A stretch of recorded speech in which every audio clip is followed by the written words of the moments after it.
Di dalam tugas sehari-hari sebagai pengajar kesehatan, saya sering melihat bahwa ilmu kami nggak berguna kalau kita ketemu pencipta kami.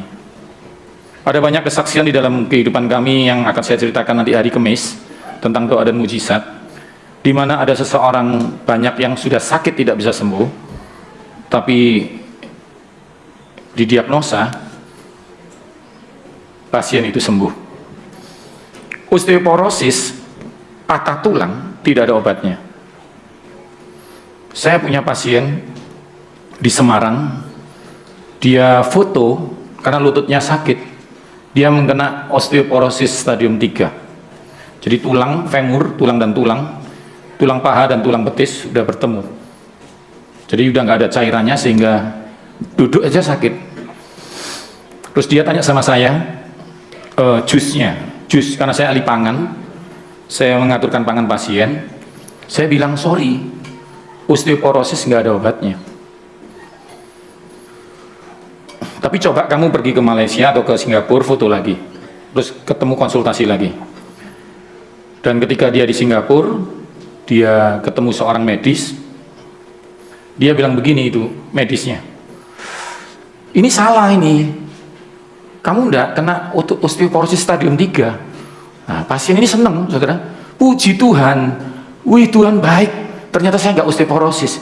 Lalu medisnya bilang, enggak, maksud saya ini bukan stadium 3, ini stadium 4 gitu. Saudara ingat ketika kau cari pertolongan orang lain, tadi pagi saya sudah khotbah tentang anak yang hilang. Ketika dia nggak pulang tapi dia minta tolong sama penjaga babi, maka dia dipermalukan. Saudara, konsepnya begini sebenarnya. Kalau Anda sakit, Anda harus ke dokter, tapi tolong saudara, pengharapanmu bukan kepada kami, bukan sama orang pintar, tapi pengharapanmu sama Tuhan pencipta itu. Yang mengerti katakan amin. Yang mengerti katakan amin. Patah semangatnya saudara, dari osteoporosis stadium 3 pergi ke orang yang pandai, analisa lebih pandai, analisa lebih tajam, dan menunjukkan kelemahannya lebih parah. Seperti saudara menghitung kekuranganmu 100 juta, tetapi akhirnya ketemu accounting terbaik dan dia bilang kurangnya 1 M, kurang lebih seperti itu. Lalu saya bilang begini, gak ada jalan lain, harus dioperasi. Medis dari rumah sakit itu Singapura bilang, kalau nggak dioperasi sekarang kau akan lumpuh seumur hidup. Lalu saya bilang, dia panggil saya Ko Yohanes gitu, saya bilang oke, nggak apa-apa deh, tapi tolong di detik-detik terakhir ini ambil tanganmu, bilang sama Tuhan Yesus, Tuhan, pertolonganku bukan dari kesehatan, pertolonganku dari pencipta tulang. Yang setuju katakan amin.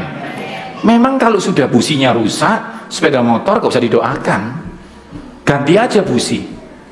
Konsepnya Anda menyembah Tuhan pencipta. Yang mengerti katakan amin. Saya tanya begini, kukumu masih tumbuh enggak? Masih tumbuh.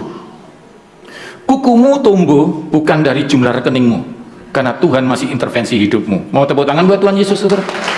Jadi kalau mata Anda nggak cukup melihat kuasa Tuhan, bukan berarti Tuhan tidak berkuasa. Kalau telinga Anda belum mendengar kabar baik tentang Tuhan, bukan berarti Tuhan tidak baik. Karena Anda ini special edition, diciptakan bukan untuk melihat dan mendengar, tetapi hatimu percaya kepada Tuhan. Mau tepuk tangan buat Tuhan Yesus, saudara?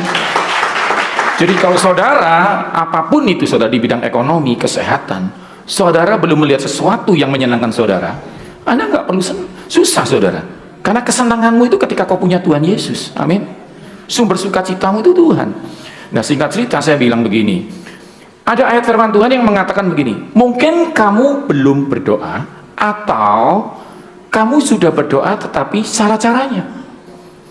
Jadi kalau medis dikasih hikmat Tuhan bilang kamu nggak bisa sembuh, jangan minta sembuh, minta yang baru. Yang mengerti katakan amin. Ada satu cerita pabrik baterai punya anaknya bermain, baterainya habis, lalu dia bilang sama papanya, "Pak, boleh pinjem baterai?" Buat apa? Papa pencipta baterai. Begitu pula dengan Tuhan Yesusmu, dia adalah pencipta tulang. Yang setuju katakan amin. Saya suruh tangannya bilang, Tuhan layakkan hamba, bukan cuma cara hidup hamba yang baru, bukan cuma mata hamba yang baru, tapi dalam Tuhan ciptaan baru. Dalam nama Yesus tulangnya baru. Saya suruh doain pagi, siang, malam, itu nunggu 2 hari habis difoto. Akhirnya adalah hari H dia dioperasi. Waktu dokternya itu datang, Dia tanya dulu, ini gulanya stabil? Stabil. Siap? Siap. Semua udah disiapin perlengkapan operasi, saya mau lihat fotonya. Waktu dilihat foto, medis ini kaget sampai kertasnya itu jatuh, diambil sama susternya, terus dia bicara begini, ini fotonya? Iya. Nggak salah foto? Enggak. Ini bukan foto dari Indonesia? Bukan, foto di rumah sakit kita. Ini aneh. Jadi begini, pasiennya ini umurnya 49. Itu fotonya bukan foto orang umur 49, foto tulang anak SMP, ciptaan baru. Mau tepuk tangan buat Tuhan Yesus, saudara?